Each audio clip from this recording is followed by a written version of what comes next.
Welcome, everyone, to the Is This Love podcast, the podcast where we navigate and discuss the weird and wonderful world of love and relationships. I am the sick, well, I'm fine now. My voice is just sick. Francis, a.k.a. the other guy. And with me is always the healthy and carrier of the show, Sara Nade. Hello, Sara.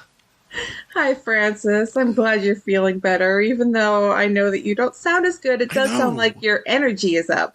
Yeah, well, yeah, like, you know, it's funny. I was sick when we did our last two episodes, and I don't know if anyone could tell I was sick or anything, but yeah, now that I'm kind of over it for the most part, I just sound like someone, you know, clawed at my throat and was like, in a sexy way, of course. And I just was like, yeah, go for it, ladies. And so that's why I sound like I do now.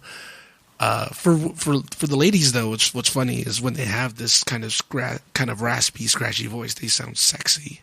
Yeah. I sound like I'm dying. So that's kind of funny. No, you just sound like a different kind of raspy sexy. Wow, you are so nice. You don't understand how nice you are. Well, you know, I mean, you can't help when you're sick. What are you going to do? That's true. That's true. Real quick before we get started, again, we do discuss love and relationships, but we do like to just share a little bit of our lives right at the beginning. One of which is weird for me to talk about in the sense of, like, it's just a weird thing people do, and I'm kind of guilty of doing it, is, have you ever seen two people in social media or in YouTube and stuff, and you say, my God, they're so cute together. I really wish they were in a relationship. Like, two people that aren't in a relationship? Well, right. They collaborate with each other or they do stuff together, and you can see that they have a rapport and a chemistry. And you look at them like, wow, they would make a really good couple. Have you ever done anything like that where you just kind of see two people together and like, oh, they make a really good couple?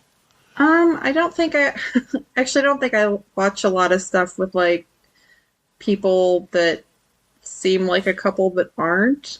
I think I watch a lot of solo creators. Well, I do too. So I watch a lot of solo creators, and these two are solo creators. They are probably two of my favorite Japanese slice of life vloggers. And recently, the female of so they would collaborate together. They would do, like, Show Japan together sometimes. Not always, but sometimes they collaborate together because the guy would collaborate with a bunch of different people. And I saw, you know, I would see these two together, and I would just say in my head, I'm like, God, I would really love it if they got together. That would make me happy for some weird, out of this world reason. And I got my wish when one of the vloggers on a Q&A vlog admitted that you know, her boyfriend was this other vlogger. And I'm like, I don't know why I was happy about that. I was, like, really happy about this relationship because I just like the two of them. And I was like, why am I happy about this relationship? Like, why do I care? Because they're just two people who do this thing. But I'm like, oh, I'm so happy they're in a relationship. That's so cool. I'm so happy. Well, it's kind of like that shipping thing, right? Where people watch TV shows or whatever, and they really want two characters to get together. Yes. I think you probably sensed that chemistry, and then you were rewarded by being correct. Yeah, and it's so weird to ship real people. It makes more sense to ship, like, fictional characters because, well, they're fictional characters. You know, you can ship whatever you want. But these are two real people with real lives, and I'm just like, oh man, that would just make my day if they were together. And they're like, oh, by the way, we're together. I'm like, oh, okay, my day has been made. I'm a happy camper. So anyway, I was just curious if you did anything like that. You must have for fictional characters, though, right? Like for your TV shows and stuff. Then, you know, I watch shows where I really enjoy certain relationships, and often, though, I'm I guess I'm maybe kind of vanilla because I usually like the relationships that they set up to be successful. Okay. Yeah. But a lot of times in those shows, they'll spend a lot of time keeping them apart or like having them break up, be with other people. And then I'm just like very frustrated because I'm like, I want more time with them together. Yeah. Well, you need the drama, right? You need the drama. Exactly. You need it for the drama. Right. Yeah. Yeah. There were a couple of shows where I'm like, well, I have a bad feeling that the show will go downhill if the couple get together, right? Because it's that will they, won't they that kind of keeps the show interesting. Mm-hmm. So far, I haven't had that yet. Like Castle, I used to watch Castle a lot, and that was a would they, won't they with the two main characters. And then they did, and I'm like, oh no, it's still good. Like I didn't have much of an issue with it. So you know. Yeah, I think that's the case more specifically with shows that aren't about relationships, but are about something else where there is... Oh, that's true. Like, because I like shows where... I like some teen drama. Oh, like sure. Teen soaps. Sure. Yeah. From back in the day, from when I was like a teen. And, who doesn't? I still like them. But... yeah, like that show, The Mentalist. With another I really will they, thought won't you were going they. OC. I really thought you were going Well, no, I was going to a will they, won't they show. But yes, the OC, absolutely. Like, yes, Ryan and Marissa all day long. I'm on the forums sometimes, on the OC forums, still to this day. And people will say, Ryan was better with this other girl. I'm like, no, that was super boring. That was a really, like, long stretch of show where he wasn't with Marissa. So I don't like those episodes. They take too long. I like them to be back together again. And I know that probably would take all the drama out of the show. Make it so boring, but that's just what I like. They killed her off. I know. They killed the show. Well, she wanted to leave, and she requested that they kill her off. I think she felt that that was the only way to make sure she wouldn't somehow be pressured to be back on the show or something. Oh, yeah, as if a soap opera couldn't find a way to bring back one of their main characters, no matter what.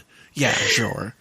Yeah, unfortunately, like, it really, like, the show only lasted another half season, so it went downhill so fast. I think just seeing her die, like, so many fans just jumped ship. So yeah. How did she not know that she was such a beloved character on that show? Like, how could she not see that? I think it was just the pressure of being, like, such a huge it girl. And she was, yeah. She was, like, overnight. She became huge. And people, I think, were generally really nice and, like, sort of worshipy with her at the beginning. And then probably people started to turn a little bit, you know, and still be giving her a ton of attention, but, like, some of it negative. And she was young. She made, you know, not super nice decisions herself, and she didn't always get along with her castmates. So, yeah, because they weren't more or less the age that they represented on the show. Like, they were more or less close to that, pretty much. Close-ish, but she was the only actual teenager. Oh, was she really? She was the only teenager on the show, even though they all played teenagers. And so she didn't, and, you know, this was all thrust on her, like, all this stardom and being like, this like star worship and being this huge icon. And I mean, people will look and be like, oh, she was horrible. I can't believe she left, or she thought she could do better than her fame on this show. But she was still a teenager, you know? People forget that. Yeah. It's easy to forget, you know, because so many people in their 20s and their 30s play teenagers on television and movies. It's like, you know what, I'm going to be a 30-year-old, 15. Like, I'm 30, but I'm going to play a 15-year-old. Okay. Wow. All right, I guess.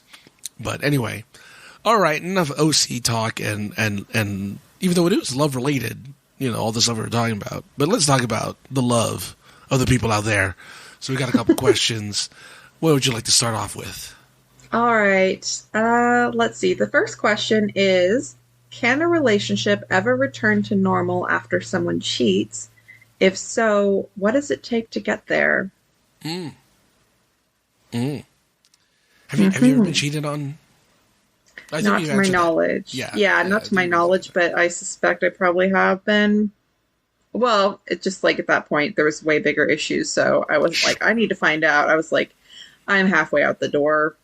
Right. Yeah. Well, good. I'm glad. Cheating is a weird experience. Being cheated on, is a really weird experience. Because you kind of believe this. You had kind of build this kind of idea of what your life is like. And then this person who you trusted to kind of be a part of this world that you built just totally undermines it by doing something you never thought they would do. Yeah. And so you really, really lose focus on like everything, and your level of trust plummets. You don't know what to think or what to do sometimes. So being cheated on is a really, really obviously painful, but also just really confusing experience in general. Now, I don't know how honest you'll be about this question, but I'm going to see because it's a pretty loaded question. Because I'm going to ask you, have you ever felt like you wanted to cheat? No.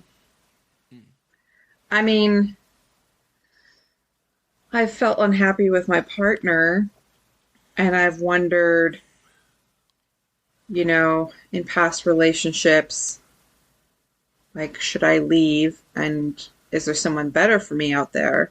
Right. But I've never thought, what if I just was with someone else now? Or I've never met someone I liked better, or that I liked it all that way when I was with someone and thought that I would like to do that or was tempted at all. That might be kind of, I don't know if that's unusual or not. No. No, that's not unusual. Why would it be unusual? I don't know. It seems like some people act like temptation is around every corner, and I'm like, I'm just not that tempted. Well, okay. Yeah, for me, I think women don't necessarily have that. Okay, well, you can answer this for me because I don't want to answer for a woman. But I'm guessing then you don't really have. If you're feeling neglected or you're feeling like you're in a bad relationship, your first thought isn't, well, I'm horny. I should probably find somebody else right now because I really want to get off or something. Your first thought is, I'm guessing, how do I fix this, or what are my next moves to either move on from this relationship, right? It's never just like, well, God, I really need to get under somebody right now because boy, oh boy, I'm so unsatisfied in this relationship right now that I need the D, Yeah, I think that I'm one of those people that needs the bond before I enjoy physical intimacy. Like, I need that strong emotional bond. So if that bond is like suffering, I think it takes down my drive a lot. So I'm not like, I need to get my physical needs met somewhere because those are still going, even though I'm not happy with the person with our relationship. I think generally, if I'm not happy with our relationship, like, that's a big focus for me, and it sort of kills that drive, and I don't have anywhere I need to put it. I mean, okay, I heard that, like, as soon as you started laughing. Well, Freudian slip, so there you go. Yeah. I think even though I do think statistically women, I think there's the deviation between men and women cheating isn't that big. There isn't that big gap where it's like, oh yeah, 50% more men cheat than women. I think it's fairly evenish, maybe, I don't know, but I do know, for at least as a guy, right? Like, I'm the same as you are, though. I have a very hard time putting it in somewhere or whatever you're saying. without having that emotional attachment first. You know, I wanted to have feelings for this person before I decide, oh, well, here you go, putting it in. So for me, that's my case. But I think for a lot of guys, it's like, well, no, that's easy. Here's an attractive girl. I know how to flirt. I know what to say. I know what to do. Psh, I'll just make it happen. Right. And I think for some guys, it's more of just like, well, I am obviously not satisfied by my current relationship. Yeah, I could easily just go out, go to the bar, go to the club, whatever, go to some social gathering, anything, and just get what I'm looking for. I'm not saying it's easy because, you know, again, there's not a lot of I think the attractive quotient and what women and men are looking for is so different that it may not be easy, but I think they're willing to try more and therefore it'll happen more. So yeah.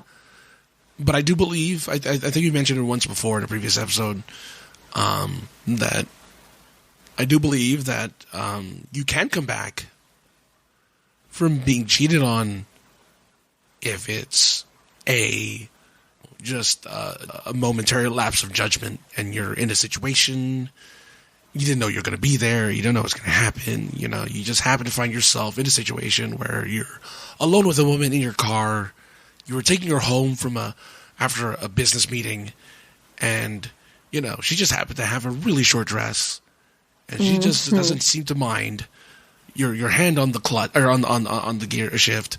She doesn't happen to mind that you just keep rubbing up against her leg more and more and more, or whatever. Oh, jeez. And you make that sharp turn, and her dress just flies off. Oh my God! This just sounds like a porn or a fantasy at this point. And then as you escort her out of the car, you accidentally trip and land in her vagina. Oh right, I accidentally cheated. Yes. I fell on someone's penis. Yeah, you know, it was a total accident. You know all those times when people go to the doctor and they're like, "How did you get this thing up your butt?" "Oh, I slipped and fell, and it just happened to go up there." "Doctor, don't ask me any more questions. It just happened to work out that way." So yeah. But I'm just saying, like, there could be just circumstances where there's a complete lapse of judgment. There's regret. They're genuinely sorry that it happened. And they make the effort not to do it again. And then, yeah, you can actually come back from that. But if it's someone who actively seeks it out, right, who isn't just like, oh, I know, I was stupid, I was drunk, I was in this place, you know, I wasn't thinking straight. Stupid, stupid, stupid. I never want that to happen again. Cool, you can actually be okay with that. But if it's like, well, I helped her out of the car, she slipped, fell on my dick. I mean, well, I didn't say it, luckily, because my voice is bad. But she fell in it accidentally, and she tried to get up, but she kept falling down again, and it just kept happening over and over.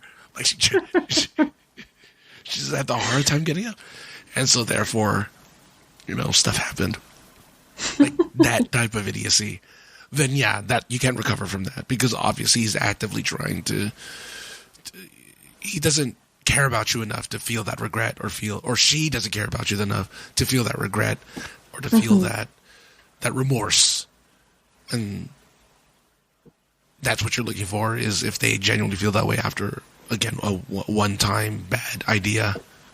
Do you agree with that, or do you think, nope, never, once and done, always once a cheater, always a cheater?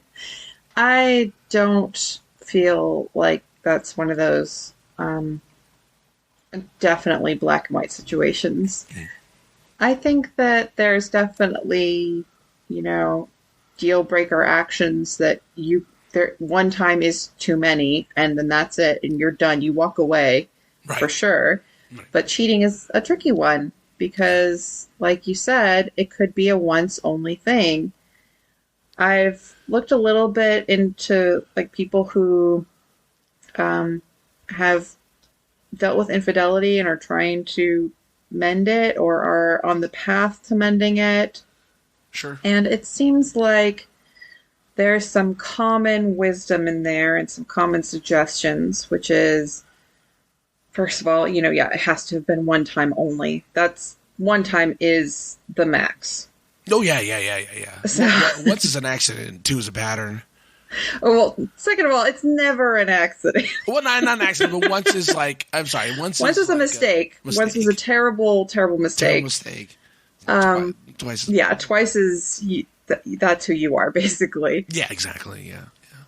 Also, the person has to take complete responsibility for it. You can certainly at some point talk about issues in your relationship that you need to work on. For example, I feel like neglect or whatever, but that is not your reason. I mean, that's not an excuse for cheating. And if you try to hold on to excuses, it's going to be a big problem. Also, the person who is cheated on needs like a ton of, I don't know what the word would be, like leeway to heal and to like work through their feelings. There are people who cheat and sort of try to like rush their partner into forgiving them and get annoyed that they haven't forgiven them right away, or act like they're being terribly inconvenienced because their partner has trust issues now.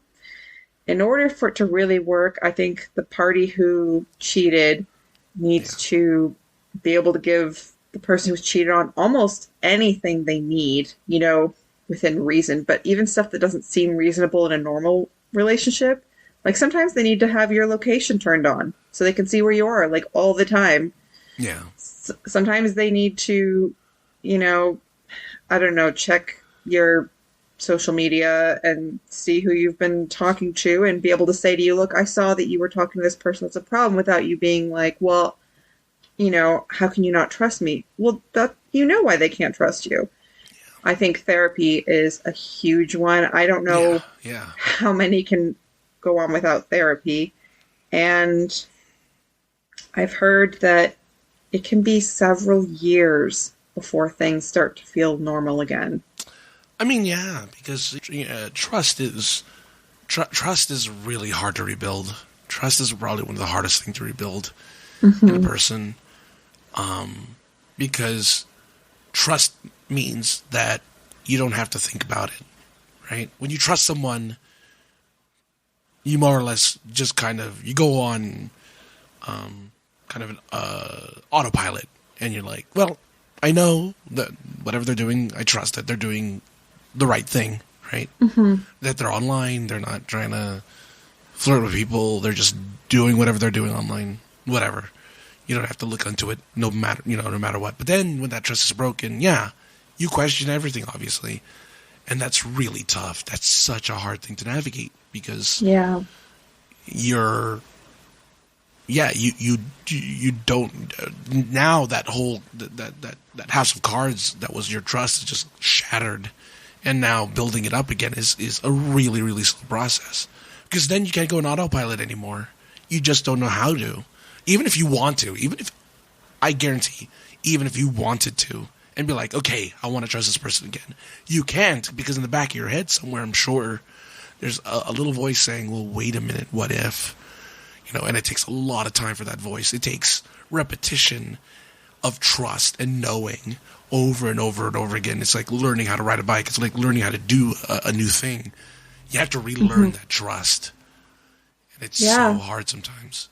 Well, and I think people who are cheated on sometimes feel guilt and bad that they aren't forgiving fast enough and that they don't trust them quickly enough. Or 100%, yeah.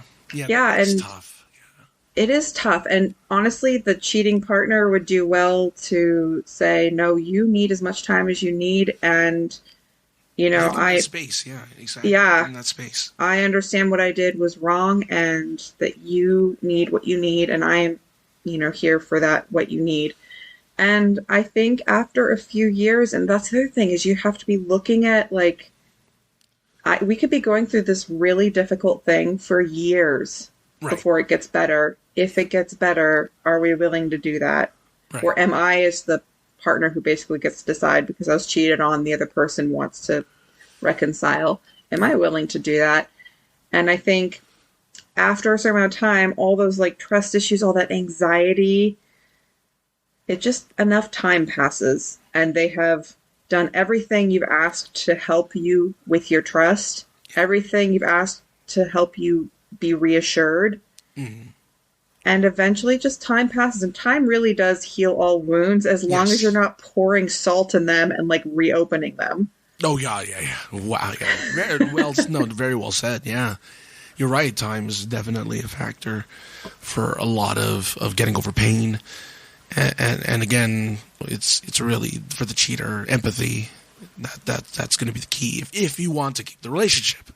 Like if this relationship is important enough to you, empathy is going to be important, and knowing that they're going to need whatever amount of time they need to rebuild that trust again, and then hopefully that means that the relationship can be, the same or better. Hopefully, like sometimes it can make the person who cheated like, because they want to try so hard, because the relationship means so much to them, that they tried that much harder and do that much more, that the relationship could potentially improve because they're going that extra mile, because they do love that person that they're with, and they do regret what they've done, and they want to see the relationship continue.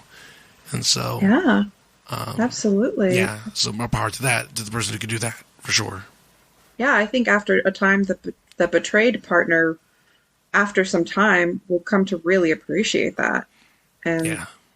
be like, of course, what you did wasn't okay, but you've really been trying really hard, Yeah. and that's important to me that you're that person, you know? Yeah.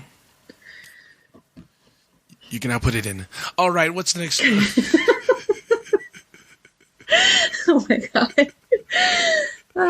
I said one thing. I One little know. slip. I know. I'm sorry. It was so funny. It was just so funny. I love it. All right. What do we have next? All right. This one is another email from Anthony. Hooray. Okay. Yeah. No, it's great. I love that we hear from the same people again, because it means that they enjoy the show. Yeah. No, I agree. And you could be one of those people too, if you like. All right. You can send an email, as Anthony did, and also later on with the Right Cow Left Ghost segment, they sent it to IsThisLovePod@gmail.com. You too can be the person, or we can say your name or your pseudonym, whatever you like, and we can answer your questions. Like Anthony's question, what is he asking from us today? Okay. He says, "Hey, Francis and Sarah. Hi. Usually, hello. Usually, Right Cow, Left Coast asks this kind of question, but I thought I'd ask this. This is a question I've always wondered about since I was a teenager. What kind of world do you think we live in if you could sue someone for breaking your heart or even emotionally hurting you? Oh, yeah. What I'm talking about is a new relationship, like anywhere between 3 months to a year or two. This question does not apply to a long-term relationship where a couple is filing for divorce. What's your input on this?" What an interesting what an interesting question, because I was listening to a podcast or something, and they were talking about how a marriage relationship should be something that gets renewed every single year. In other words, you take tests, because divorce is very common in the Western cultures, and so in a way to combat that, the idea was, okay, well, look, why are you guys in the marriage? Why are you guys married? What is it about? It's a way of kind of like, it's mild. It's not necessarily romantic, because it's very mechanical in the sense of you have to renew, but it's hopefully a reminder of why you guys got into it in the first place. Like, why did you guys decide to get married in the first place? Mm-hmm. And hopefully it's kind of like, oh yeah, well, we got married because X, Y, and Z. And you get reminded of that kind of every year. It's like, oh, that's a good reason, and we still feel that way, and that's why we want to stay married. Yeah. And the marriage continues. When it comes to being able to sue someone for breaking your heart, which, I mean, I would be a millionaire if that were the case. Yeah. Even though I guess in this case you said this doesn't apply for someone filing for a divorce, but I mean, the heartbreak happened before the divorce anyway. Mm-hmm. And I would be so wealthy. I'd be so rich. I'd be really happy in my money. But I'd be so happy.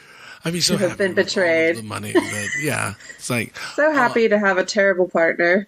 right. Well, at least I'd be living. I'd be living fancy. Yeah, no, you're absolutely right. It would be a weird backwards way for that to happen. I know. It's like, oh well, now I can travel the world and experience life thanks to the terribleness of this person. Thanks. The only problem is with that is that I don't know. Well, before I say anything, what are your thoughts on this? Like, it's a really weird kind of way of looking at things because I've never thought of that. Like, I'd never thought that I should be compensated or I should be able to.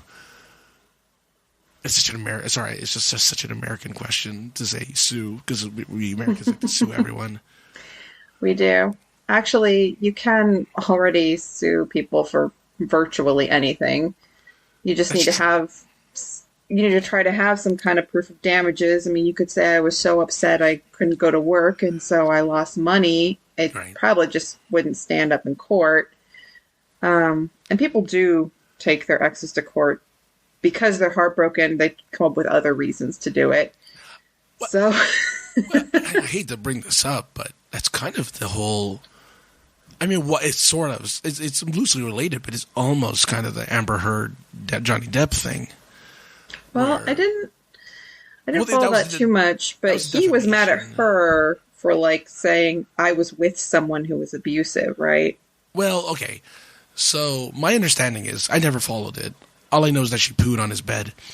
Yeah, that's the most I really know about it. But apparently, like.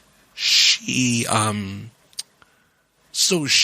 accused him of abuse, and then he countered it with her. It's like, no, she's the one being abusive, and they kind of proved, and as a result of this accusations of abuse, Johnny Depp lost work. He couldn't do the Harry Potter movies, and he couldn't do another Pirates of the Caribbean movie. So he lost revenue. He lost money. And my understanding is that in this case, they were able to prove that actually Amber Heard was the abusive one, and that Johnny Depp was, I guess, over the top, but he never like hit her or anything like that was accused. But she did try to cut his finger off, apparently. Which there's proof of that. She tried to cut his finger off and stuff, and put in his bed, which is like the best part.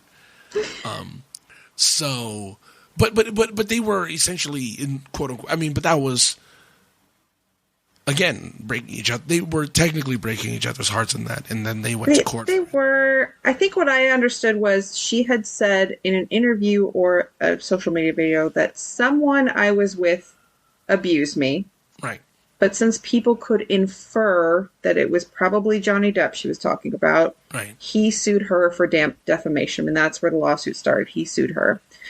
So, I mean, honestly, I don't probably not broken hearts in this situation, but not yeah, anymore. It did turn out they were both crazy. Like, they're both crazy. They both had to give money, but she had to give more, so he ended up with more. He ended up with money, and she didn't. And yeah, it sounds like the relationship was horrific. So right, according to the social media, he kind of was the redeemed one, and she is now kind of considered the villainess. So I don't know. Again, I didn't follow it that closely. I didn't either, and I do know it depends on which it kind of depends on which social media circles you're looking at. But yeah, it's a very polarizing thing. But certainly the courts decided that she had been more damaging than he had. At least that's what I understand, because she had to give more money, which means he wasn't as bad of a partner as she was. Right. Yeah. They're both, so, I mean, And they were able to do all that suing and whatnot and draw this all up because they're, very wealthy and famous and they can do that. Yeah. And the average person probably in today's real life society couldn't sue for just anything. Not that this was just anything. If you're losing work over something someone else says, you technically can sue them. Yeah. But yeah, it sounds like he's talking about a world where the heartbreak itself is like legally considered damages and injuries. So yeah. I think in this world, really only lawyers would benefit because it just sounds like a terrible reality. I mean, think about all the people who are already having a hard time leaving a bad or toxic relationship, especially if they're afraid to. I mean, adding this onto it, they would just stay forever. And No. I actually think this would turn into, I'm not saying no, that's not wrong. You might be right. But, I think it's going to be casual relationships. No one's willing to, because if you can't prove heartbreak if everyone's in a casual relationship. If everyone's just kind of in it for casual sex, and no one is in it for actual emotional attachment. Because think of it this way. Breaking your heart doesn't have to come from someone you're in a relationship with. It can come from your friends. It can come from your family. Well, that's where I'm looking closely where he said it applies to between 3 months to a 2-year relationship. Because then you could sue someone because you had a crush on them and they didn't like you back. But I guess the big question also is, how do you prove that you were heartbroken? And it could just be, I wasn't the one who did the dumping. And so people would be afraid to walk away from bad relationships. And I guess you can try casually dating, but what happens when you hit the 3-month mark and you're still going? I mean, do you feel like we need to break up because now I'm liable, or I don't know if it's liable for your heartbreak. Yeah. So people would have to look at relationships that way. And if they decide to stay together, then they'd kind of be stuck together unless they wanted to get married and then deal with divorce, I guess.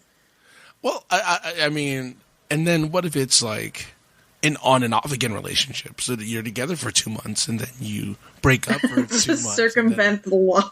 Kind of circumvent the law that way. I'm going to be with you 2 months and then we're going to break up, do our own thing for a month, and then we're going to get back together again for another 2 months, and then break up, do our own thing, come back together, and do it that way. That way you never hit that 3-month mark, and you can never get sued because, you're not in a relationship, because it breaks up every 2 months.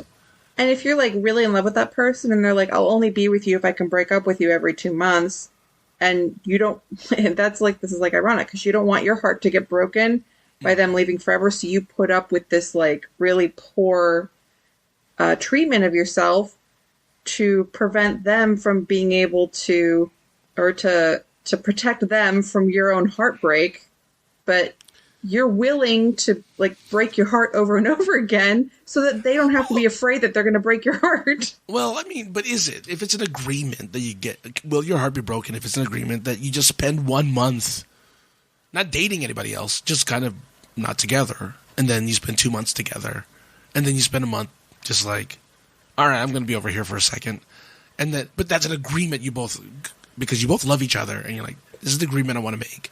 I mean, that might be a kind of relationship that starts happening, but I think that there's people who wouldn't be okay with that because they have strong feelings, but they would, and then other people who would say, well, I need to do this so that I don't have to worry about you suing me because of your feelings. Or vice versa, Yeah, and then that would make them feel even worse because they're so you're more concerned with being sued than my feelings. Oh, yeah, I guess that's true. I'm trying to be practical here. I'm being practical. I'm not trying to say anything. I'm just trying to be practical until we decide that the relationship is worth getting married over. Because I'm assuming, because you only have to do it technically for a year. I mean, he says a year or two. Let's say minimum of a year. I mean, that's not terrible to do that. This is a very weird law. So between 3 months and 2 years, no dumping. Well, which to me makes sense, right? Because people don't go into a relationship expecting it to be short term, right? People go into relationships expecting it to last a while, right? They For do. the most part. They do, but the honeymoon phase ends in that time period, and It does. some people can't keep their mask on longer than like 6 months to a year. If you're dating someone who's wearing a mask, which isn't great, and you probably don't know it until it slips, and then you're stuck. Yeah, that's true. So yeah, I think it's an impractical world to live in, this type of world where you can sue for those things, for emotional. Like you were saying, you have to be able to prove it. And then it's like, what's the incentive, right? yeah. Because people will take advantage of this, right? Oh, yeah. People will pretend to go into a relationship with you, especially if you're wealthy, and be like, Oh, yeah. yeah, and then just be like, at the 3-month mark, be like, oh my God, you went on this trip and it hurt my heart, and I can't believe you left me on this business trip. Leave me all alone. Oh no, I'm suing you, and then you make a lot of money, right? You prefer Lucky Charms. You've broken my heart. Right. Oh, I'm Fruity Pebbles all the way. Oh, I'm a Fruity Pebbles. Yeah, I'm a Fruity Pebbles gal. Oh, how dare you? How dare you? Marshmallows. Marshmallows the worst. You got the one. Cheater. Yeah. You know how it makes the milk taste with those marshmallows? Oh my God. Oh, I can't take it. So yeah, that's a too precarious of a world that I think relationships would be less real and less sincere. Because as you kind of see in the real world now, there are people out there, whether they will admit it or not, that if they could take advantage of a situation like this, might. I'm not saying they would. I'm not saying everyone's an evil person and will take advantage of the situation. But it's harder to trust because this is a thing. That's the beauty of relationships where you can't sue. Because now the only thing that happens then is no one really, quote unquote, one loses with a broken heart, but that's it. You don't go beyond that. Yeah. Usually. Yeah. In the first couple of years, at least. The longer you're in a relationship, obviously, the more you have to lose and the more you have to risk, because you'll integrate your lives more. You may even be living together, and so there's a lot more risk involved the longer the relationship is. But if it's from 3 months to 2 years, it hasn't been integrated enough to be like, oh well, it sucks. My heart's broken. I'm sad, but yeah, I don't have to sue. Yeah, definitely. There's a lot less at stake when you're in a newish relationship than when you're married or kids or sharing property or all that. And I do think that it's probably easier to move on if you don't draw things out or become vindictive and try to dig your heels in or anything. It's painful. It sucks to have your heart broken, and it's normal to be angry about it. And the anger phase is a really healthy and important part of the heartbreak process and that grief. But, I just feel like it would be chaos and not very good for very many people if everyone was just suing each other left and right over a broken heart. Oh my God, no. That'd be bad. That'd be terrible. Yeah. There you go. A really interesting question, though, Anthony. I actually like that because it's it's like a alternate universe where, we can do that kind of stuff. And it makes you think, outside the box. So thanks for that. Yeah, I like that question. It did make me think it would be like a cool episode of a, like a Black Mirror. Oh, yeah. Or something. They'd have to add some sort of tech element. But yeah, I like that question. It's a thinker. It's a thinking one. Okay, now we've got our Right Cow, Left Coast corner. Yes. All right. I love it that he every week, Right Cow sends us some questions in the form of an email or message. I know that, oh my goodness, I think he sends the same questions several places, which I appreciate because then it's in like the YouTube and all that stuff. So keep it up if you want to. You don't have to, but it's cool because then people can see No it. It's like, pressure. oh, there's interaction. Yeah. It's like, oh, that's cool. All right. So what do we got from Raiko this week? Okay, let's see here. Yes, very much appreciated. And as long as you're willing to still do it, we love having a corner for you. Yes. Okay. So he says, please compare dating through the different decades you have lived. What is different decade to decade? How has courting norms changed?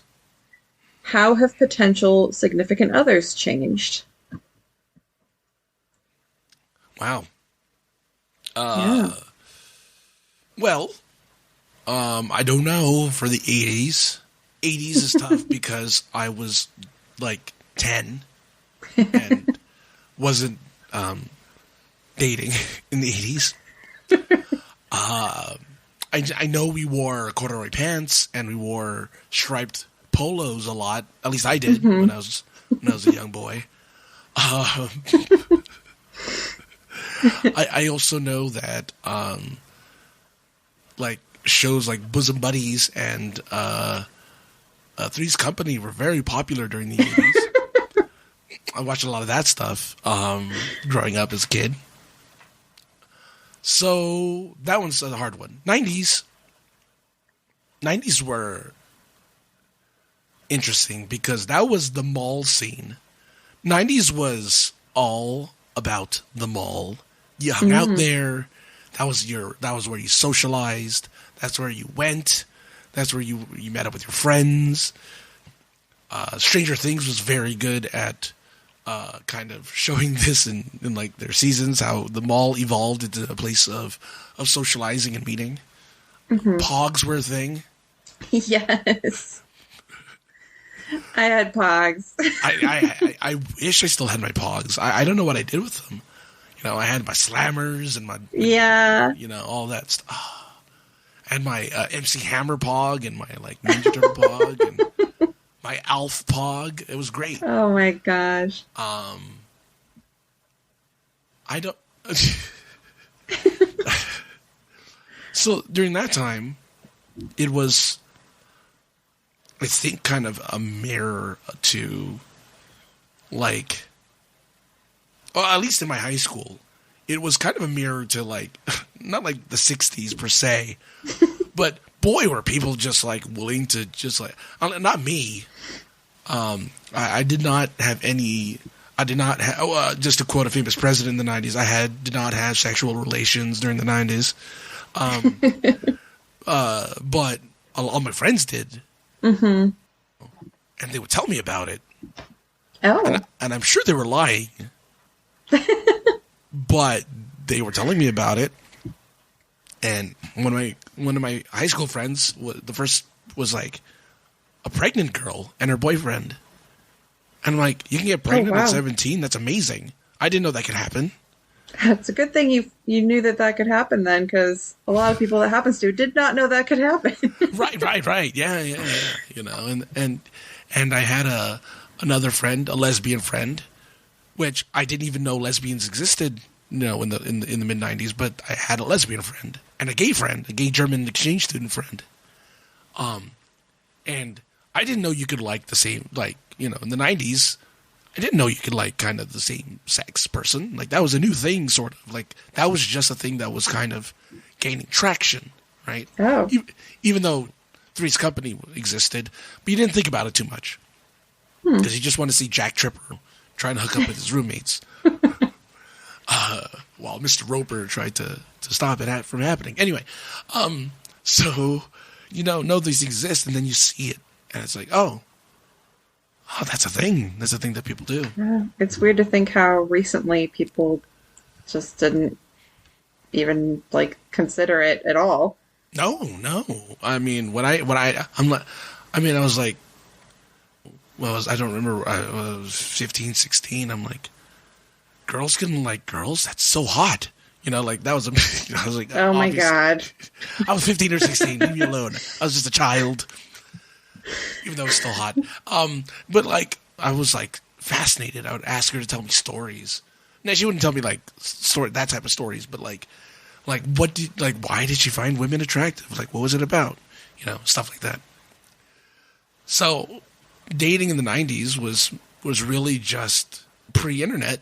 Just like, you look at someone, they look back at you, you kind of nuzzle up against them, and then hopefully something happens. But yeah, it was kind of the Wild West because everyone was dating everyone in the night, at least in my high school, which is my only kind of frame of reference. Everyone was dating everyone in my high school. Everyone had a relationship with somebody that I knew. Like, oh, 1 week he's dating this guy, and the other week she's dating this other guy. It's like, oh, okay. Like, relationships didn't last long back then. Yeah. So, all right. Now we enter the 2000s, and this is where you come in. Well, I was born before the 2000s. I know, but you weren't dating. Were you dating in the 90s?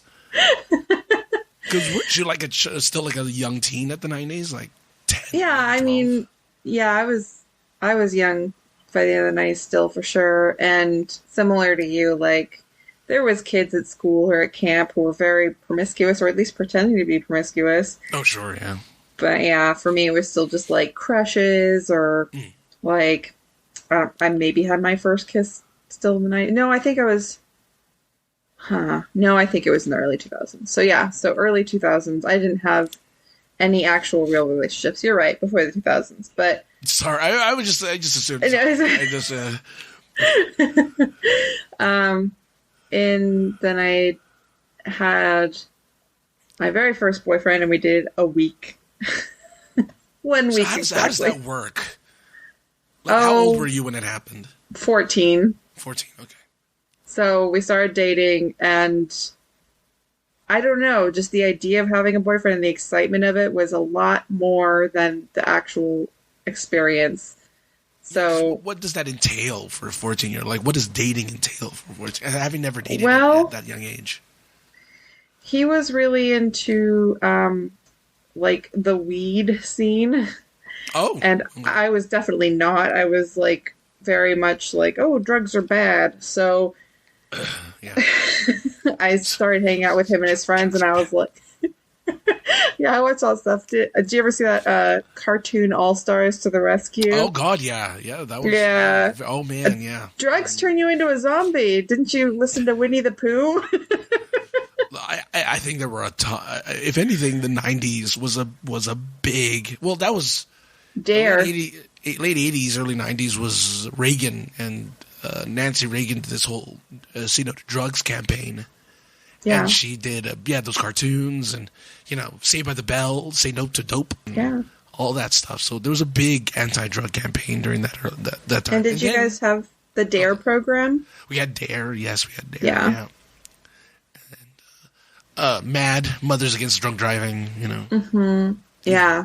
So I was, drugs are bad. So we were hanging out with him and his friends, and I was like, oh my God, what is this? So it's like very quickly made me uncomfortable in my level of not understanding like the true danger of weed, which is quite low. But, it's probably also better that I didn't like get into it at 14 because it really like kills motivation. And I was already struggling to be motivated enough at like school and stuff. So, I mean, I did all right, but I really didn't need to like be having more troubles with that. So it's probably best that I was, a little bit way more scared than I need to be. And then we broke up after like a week, and I had met this guy at our synagogue, and he was very cute and very experienced. Like it seemed like had dated all the girls. Oh. Sure. I mean, I don't know how experienced he was, in physical intimacy, but I know he had dated a lot of girls. He was just a really nice, sweet, super kind person. Mm-hmm. And so we started dating, but actually I was not ready for like any physical intimacy. Even if he like wanted to kiss I was like, oh, I'm not really like ready for all that. Yeah, how old were you? So I was 14 still. Oh, still? Oh, okay. So we broke up, but he was like a super sweet guy, and we talked a little bit later, like a couple months later, we got back together, but I still wasn't ready for all of that. And I know kissing does not seem like a big deal, and he was my first kiss, and it was very sweet, but I just like didn't have, I don't know what you, like like any drive, like zero drive. Sure. So yeah. I felt like there was like this pressure, not that he was pressuring me, but like, you know, he wanted to like hold hands and sit close together and like kiss. And I kept saying, oh, let's sit apart from each other. And, you know, like all this other stuff. So what was your expectation on what a relationship entailed, if not the kissing and the sitting close and the holding hands? Like, I don't know. Okay. I have no idea. And the thing is, he was fine with that. He was like, we don't have to sit close together. We don't have to hold hands. We don't have to kiss, He you know. is nice. Oh, man. He was so nice. But the thing was, then I started to realize, well, yeah, this isn't really a relationship much. And I'm not doing any of the things that, you know, I know he wants to do or he has done with his other girlfriends. So, yeah, maybe it's just more of like a friendship. And we did end up being friends. So... you know, he was really, really cute. I just, like, didn't have any of those, I guess, desires at that time. Sure. Yeah. So, and even though they were very innocent desires, too, they were just, like, little things, and he was not pressuring me at all, but I just felt like there was that, like, I wasn't giving him probably what he needed, and I wasn't being any kind of, like, anything above a friendship level around him. Right, so I was like, why not? Let's just be friends then. And he was totally cool with that. And we were very good friends. And he went on to date, you know, other girls and have probably many successful relationships. And he's a really nice guy. He was a great guy. Sit close to all of them and hold their hand. Yeah. They probably let him sit close to them and hold their hand. I don't know. It was just... So, it was just tough. At what age did you decide that it was okay to sit close to someone and hold their hand? At 23, I finally let someone to sit close to me. Oh, it's not that I didn't think it was okay. I didn't have like the same desire to do it, and it felt. I know it sounds silly because I was already 14, but it just felt like too fast for me. Even that, but I would say I actually had like much more physically intimate relationships like at 18 when I went to college. Sure. Well, you know, at college, you know, you have that. Well, wait, did you live on campus? I did because it was in California. Oh, there you go. Yeah. So with that, yeah, there's way fewer inhibitions when you're living on campus, surrounded by, you know, all the hot guys, and all the hot girls, and just all walking around like, you know, it's that first sense of freedom. And then you get to, you know, and then you're like, oh, I can hold hands with anybody. I can sit close to them as I want. It's amazing. Well, and then, you know, there's drinking. Yeah. Well, I didn't want to go to social lubricant quickly right away, but I was going to say that. My first thought was like, oh, college, social lubricants. Okay. You got the booze. Okay. Yeah. Yeah, that's true. Yeah. Keggers and all that good stuff. So that was still 2000s. And it just, that was like college time, which is like more physical relationships and less emotional connections. Sure. Yeah. And, I don't know if that was the same for you around that time. Or no, were you already married at that time? No, not yet. There's still another late 2000s. Around 2008, I got married. Okay. So it you know, yeah.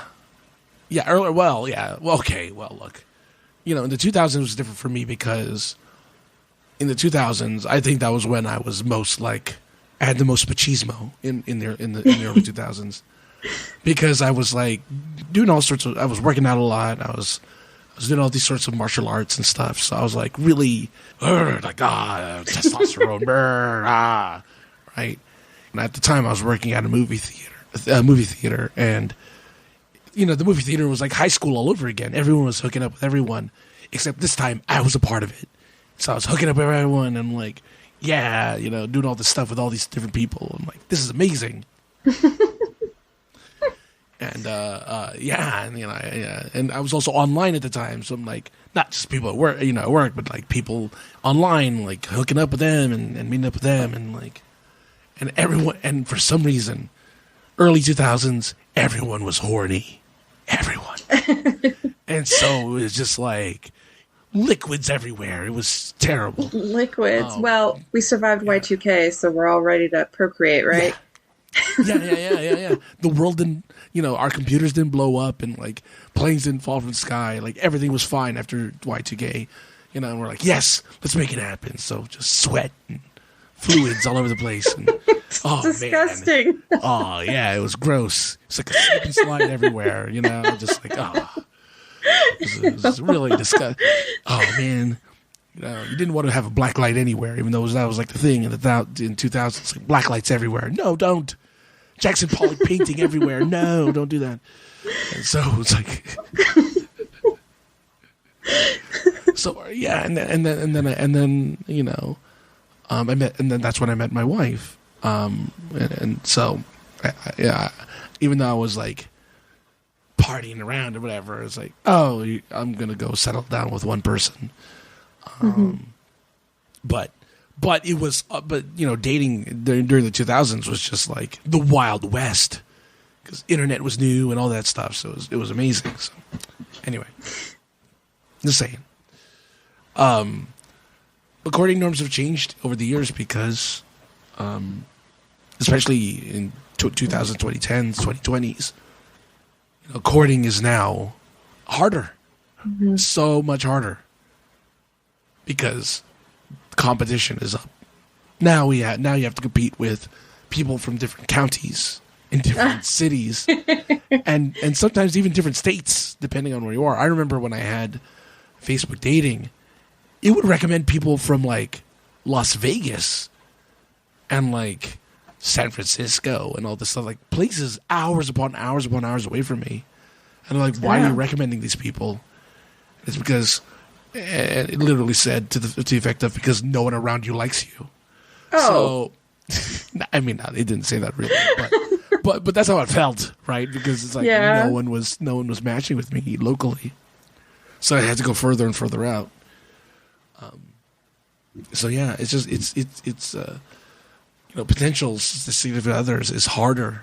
Like the fact that I can even get a female co-host is like a diamond in the rough. Oh. Like that's you gotta have a dating app for finding co-hosts. Yeah. It's like winning the lottery. It's like, someone who actually can talk into a microphone and is interesting. Like, I feel very special. Yeah, like how is it gonna? It's not very often you can find someone who can you can actually hold a conversation with, and it's fun. In a podcasting sort of way, I think there's a ton of people.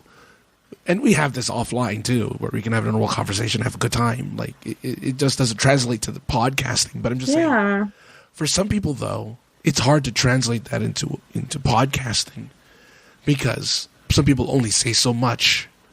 They don't want to kind of expand, or they want to, I don't know, maybe a mic scares them or something. Having something phallic right in their face the entire time. Oh my God.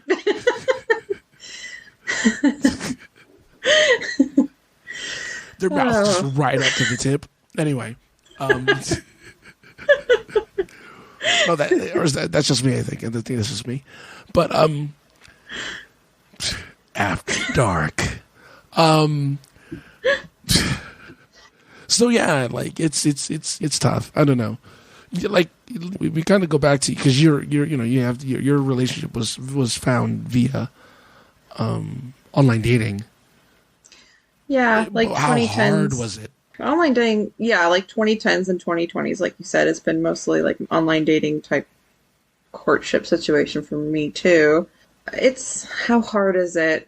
Well, whenever I'm not in a relationship with someone and I'm searching for a relationship and I'm doing online dating, I think it sucks most of the time. Yeah.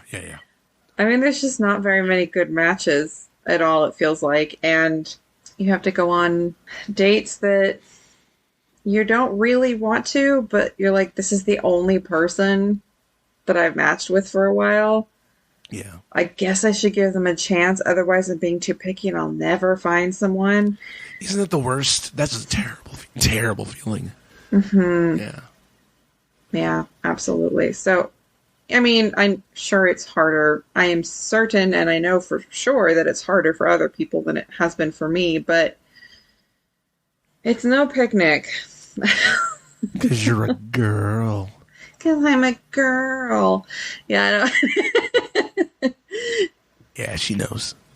Yeah, I know that girls do get more messages. Yeah. That's true. In general. Girls get more messages. I am not going to discount the experience of any guy, gal, or anybody else who has a different experience. But yeah, in general, if you're talking about who gets more messages, yeah, usually women do. The ladies. All right. So then, what's the next, the kind of the last question from him that we have? Okay, he says, how many individuals go out on dates just for the free food if they are the one being asked out on the date? Should one do that if the individual knows ahead of time that they are not romantically interested in the person who is asking them out on the date? We actually passed an article earlier. What was it? The woman who was trying to find dates for the summer? Yeah, she had a roster, didn't she? She had like a roster of people, and like she had like this plan to go on dates during the summer so that she didn't have to do anything. Never go hungry. Yeah, something to that effect, wasn't it? Like something to that effect, right? Yeah, never have to like have a free night where she didn't have someone buying her dinner, buying her drinks or whatever. And would never, it would never get intimate. It was just simply she had this plan for the summer to just be able to kind of live it free. So people do it, like people do this type of thing where they just go out there for the free food. Now, I ask you, Sarah, when you go out on a first date, is the expectation to go Dutch, or is it to have your date pay? I always say, should we split it? Do you want to split it? And if they say yes, that seems pretty normal to me. If they say, if they say I want to pay for it, I think that's very sweet. If they say no, you should pay for it. That's never happened. I was going to say that's never happened. Oh, man. Oh. I would just be like, Sarah, stir in the pot. Yeah. I didn't offer to go halvesies because I wanted to pay for you. No, yeah, I think it's pretty normal. It's pretty normal to just split it, but it's very sweet if you want to offer to pay for a person you're on a first date with. Yeah. And some people do that whole like, no, I'll pay. No, I'll pay. No, let me do it. That's a thing. But I think that it's very, I don't like the idea of somebody going on a date with the idea that they're getting a free meal. Yeah. Yeah. Like, then that's all it is. I just want someone to buy me food.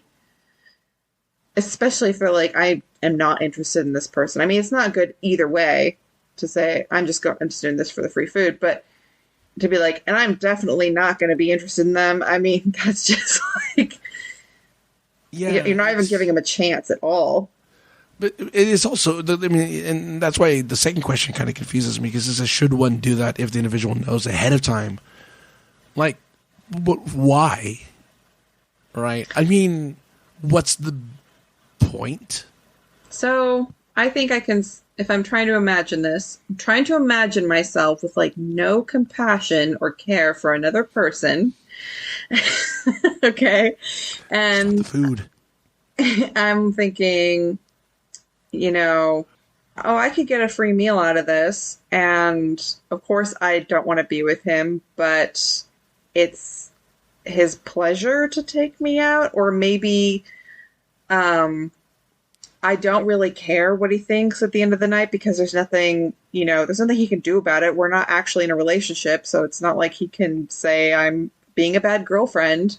So, there's really no risk to me. And maybe I even have a chip on my shoulder about people in relationships. And this is kind of my way of, stabbing back at the world. I don't know. I'm trying to imagine, like, what could go through my mind if I was that person. And those are my guesses. Yeah, that's pretty good guesses because, what does I know what the girl gets out of it. Obviously, she gets the free meal. But if the guy knows ahead of time, or girl, or whatever, if the person being dating and providing the meal and paying for the meal knows ahead of time that this person that they're taking out really doesn't want anything to do with them, you're either someone who hates yourself because you're just kind of like putting yourself through the motions. Unless, the only thing I can think of is unless a friendship was possible from it, then I would take a friend out to dinner. That I don't see a problem with that. Yeah. But if there's literally zero, like this is like you're getting zero out of it, then I don't see any reason why that should ever happen. Well, I'm rereading his question. I do think what he's saying is it wrong for the person getting the free meal to do this, even if they know they're definitely not going to like the person paying for them? Yes. Because, I think that's wrong. I don't think the person who's paying would... I can't think of a situation where they would say, I know they don't like me, but I still want to give them free food. Right, exactly. Yeah. I guess I misread it wrong. I'm sick. Oh, no, I totally get it. I look at it and I see what you mean because when you're not using any pronouns, you're not using any names, and you're trying to like talk about two people, it can get confusing. But I think that's pretty mean. It is mean. It's using someone, and it's really wrong. And honestly, in today's dating, the etiquette is to say, let's split it on the first date or offer to pay yourself. But I would say the exact opposite of that. The evil opposite of that is saying, I expect them to pay and I don't even like them. Well, look, if that article and my recent experience at Las Vegas was any indication, I think a lot of people do this because, at least from what I could tell in Vegas, like, the women were all fairly attractive, hoary-looking women. Oh my God. Sorry. Well, it's the truth. They were dressed like so gross. But that's what gets a man's attention, right? More skin, more, like there were some women who were just like wearing string on their body, and like. Yeah, the hand of God was the thing that was keeping them from exposing themselves. They were just wearing so little clothing. And it's just like, okay, I know what you're doing. You're trying to attract men so that they'll pay for your stuff. They'll pay for your drinks. They'll pay for get you into the club, whatever you're looking for. And I think that's normal. I think that's a normal practice. That shouldn't be normal, but I think it's a normal practice that this eating for free thing is very parallel to. And it's unfortunate. And guys will do it because what dude wouldn't want a pretty girl at his arm, right? Even for a night. Yeah. I think also some people might justify it to themselves by saying, well, guys pay for me because they're expecting something and I'm allowed to say no. Yeah. Yeah. And that's absolutely true. You do not owe anyone anything just because they paid for your meal or your drink or, any like kind little gesture. But it's like intent, really. Yeah, you're taking advantage of them. Yes. That's what you're ultimately just, that you're just taking advantage of the person. And inside. Yeah. For sure. Exactly. Yeah. In your heart what you're doing. Yeah. No one can maybe no one can prove it unless you shout it out to your social media and talk about your roster. But right, yeah, you could always say, "Well, I didn't know that I wouldn't like him until during the date, and so I'm not required to do anything." That's true, but you know in your heart if you accepted the date, knowing you didn't like them because you wanted them to treat you to something. Yeah. It's that's why, that kind of goes to his first part, dating. That's why dating is harder now. There's just a lot more. There's a lot more expectation. I think in the dating world, there's a lot more entitlement as well. Like, there's a lot more, like, they feel people. Like, I think people who go on dates do feel a little bit more entitled nowadays, whether it be male or female or whatever. Like, so I think guys, if they pay for a date, there's an expectation of some type of reciprocation, sexual reciprocation, and I mean, based on this is all anecdotal, but that's what I've seen and what I've read. It's like, oh well, yeah, if I take someone on a date, at least a kiss or something, like at least something, right? You get something out of it, or maybe even a second date, but there is an expectation of reward for a date sometimes, unless it's bad, unless the bad date goes bad, but I think for a lot of people there's this expectation and this feeling that something, that people get something out of it, either way. But I don't know. Yeah.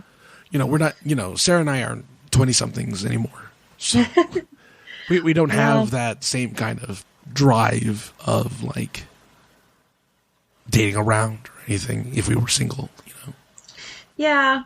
I mean, it's a tricky landscape to navigate when you're dating lots of people, right? Yeah. And you're going to run into people who want to take advantage of you. You're going to run into people who think you've taken advantage of them when you haven't. Yeah, that's true. That's very true. I went on a date with a guy, and I was uncomfortable almost right off the bat, and I kept being like, okay, stop giving me those kinds of compliments, please. And we're like, okay, you can stop. And he just would not. And I was like, well, let's go home. And he's like, no, I really want to take you out for a drink. And we went out for a drink, and I kept being like, this is probably not going to happen again. Like, I just kind of like you as a friend. He wasn't hearing it. Right. I was like, I really don't like you as anything else, basically. He took me home and he tried to kiss me. Oh, man. And I moved my face. And then, dodge. Yeah, I did dodge. And then later we were talking. He was all angry at me. And he was like, why did you even go on a date with me if you didn't like me? And it's like, I didn't know how horrible you were until the date had started. I didn't say that. But I was like, I was giving you a genuine chance because I didn't know what you were like. And I might have liked you. You might have been a cool guy, And you proved me wrong. Yeah. You turned to be the worst. Yeah, it happens. Yeah, But he thought I had taken advantage of him or something. It's like, I thought you were a cool guy when we first talked. We had only talked a little bit, but you seemed nice and normal. So, no, I didn't. And I also tried to end the date while we were on the date, and I tried to tell you that it was not going well. So some people also have this narrative in their head that this is happening when it's not. Yeah. But if it's you, don't do it. Don't be the person taking advantage of someone. It's just not nice. Desperation, desperate times call for desperate measures sometimes, and I think especially guys, they get desperate and they go overboard because they think, well, what's there not to like? I obviously like you a lot. Like, how can you not like me? Like, there's kind of that expectation too. It's like, well, can't you tell how much I like you and I think you're great and all this stuff? That's why all the compliments. Because guys think, well, if I compliment her enough, she'll see how wonderful I am. How could she not like me? Because I'm telling her how great she is, Yeah. And some compliments are good and some are creepy. But yeah, I mean, you know what? I'm sure he tried his best, and I think he probably ended up with someone great. I don't think he had a lot of dating experience, and that's why I think, some of these compliments were coming out really weird, and he also did not have, I think he didn't have a lot of experience because he just wasn't listening to anything I was saying, and that's something you should do. If you like someone, you should listen to them. Yeah. So yeah, I mean, it's just every story has three sides, right? So you know what's in your heart. If you're taking advantage of someone and having them take you out when you don't like them just for free food, that's shame on you. But if you go on a date with someone and they say that they're not really into it at the end of the date, you know, it doesn't necessarily mean that they were taking advantage of you. Maybe they just decided they didn't like you. Yeah. So it's hard to say. Yeah. No, it is. It is. Boy, is that, dating is so hard. It's complicated. But that's why we're here, right? We're here to break that stuff down and learn from us. You know, wisdom comes from learning from other people. So learn from our experiences, and hopefully you won't repeat our mistakes. And you won't repeat the mistakes of the people that have dated us. You know? You know, like younger days.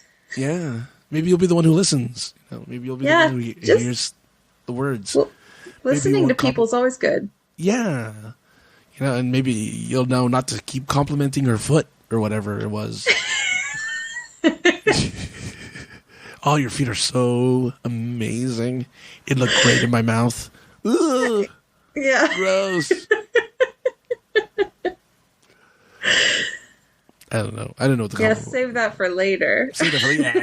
Yeah. Oh, when you hear that bounce, bow, then you know. Then you try out the foot stuff. Then you do the foot stuff. Yeah. You float the foot stuff. Oh man. Yeah. Then you can put it in. All right. Wow, guys. I hope you were able to endure my my raspy voice. I am just gonna say stuff because anyway, I don't know why I'm rambling. I'm gonna have to remove that part later. I love it. All right, I'm keeping it in. Keep it. Yeah, that's what she said. Keep it in. All right. Anyway, thanks everyone for listening. You guys are amazing.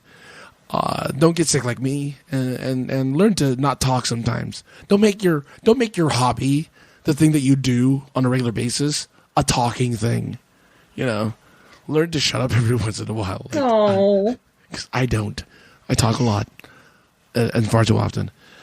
It's IsThisLovePod@gmail.com. That's where you can send questions, just like Anthony and Raikau have. You can also, if you like, subscribe on Apple Podcasts. It's not. I guess it's on iTunes too. But subscribe and leave a review. Those 5-star reviews are important. Lets people know we exist. Tells people who we are, and it shares it with the world. Also, like it if you have Podbean. Like the episode. That also helps. Any way that you can share with other people that you're enjoying what you're listening to is super a big deal and does us a huge favor. You don't have to do anything else. You don't have to be part of the Patreon, but if you want to, for $1 a month, you get to hear the bonus episodes. We have 6 up right now. They're a lot of fun. Maybe a 7th, maybe not. We'll see what happens. But go check that out. And look, we are about synergy here. Everything is this love pod, right? Mm-hmm. Everything. The Twitter, the Instagram, the Facebook, even the email is IsThisLovePod@gmail.com. That's where you need to go and share with us, because you are our third chair. We cannot do this without you. And that's it, folks. I've talked enough. I talked way more than I thought I would. But I have a lot to say. Sarah has a lot to say. Thank God that she carried a lot of this. She had a lot to talk about, and I'm so grateful for all the stories and insight and innuendos, especially. That was the best part. So thank you so much, Sarah, for carrying us to the finish line as I pretty much vomit my voice box out of my mouth. Go have some tea with lemon and honey. Yeah, I know. Those. Oh, man. That's the only thing I didn't have was tea. I had tea with no lemon and honey. I need to get lemon and honey in that tea. But thanks again, everyone. Really do appreciate it. We'll talk to you all next week with a brand new episode. And I just realized this is episode number 13. No wonder it's cursed. Oh, my gosh. You're right. This is why my voice is the way it is, because this is episode 13. Well, this isn't so bad if this is the worst curse we're going to have. Yeah, exactly. Right? It's not that terrible. Because you feel pretty good, right? I feel great. Actually, I actually feel great. It's just that my voice sucks. So Yeah. there we go. All right, everyone. Thanks again. We'll talk to you all next time. Bye from me and Sarah. Bye.